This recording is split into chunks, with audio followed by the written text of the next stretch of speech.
في إطار برنامج تونس تعيش الأوريدو للمسؤولية الاجتماعية في قالب تكميلي لكولابوراسيون اللي عندنا مع جمعية كافل اليتيم، خمت اليوم أوريدو في الصغيرات فاقدي السند يسكنوا خصوصا في المناطق الداخلية باش تقدم لهم بادرة تشجيعية وتحفيزية بعد ما كملوا القراية باش يعيشوا صيف وجو الصيف، يستمتعوا بالعطلة الصيفية متاعهم.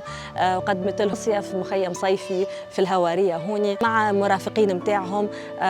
قدمنا لهم انيماسيون دي سوربريز، اجواء صيف 100%.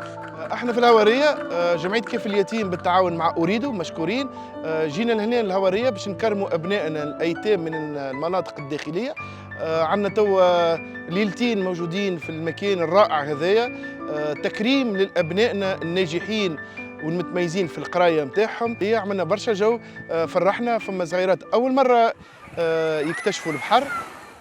يعطيكم الصحة يرحم والديكم، تفرهدنا. جينا من بلايص بعيدة برشا، من القصرين، من الجنوب، من الوسط، من الشمال، تونس كاملة.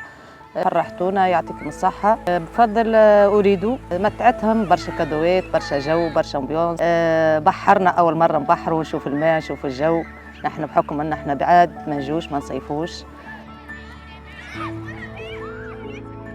لابسين حوايجهم من الليل وبايتين قاعدين ويتحدثوا، نبدا نسمع فيهم كيفاش يتحدثوا. واحد هزوا كوره، والله عندي كوره هاوين تو في الساك. واحنا فرحانين برشا بالانطباعات نتاع خصوصا الامهات. وشكر خاص جدا الأوريدو ويعطيهم الصحه على المجهود اللي عاملينه. شكرا أوريدو على الاسباس كونفيفيال هذايا، وجمعيه كيف اليتيم فخوره برشا بالتعاون هذايا مع أوريدو. أنا في نعيم بفضل أوريدو لنا خرجت وصيفتنا وبنياتي وفي نعيم ويرحم والديها.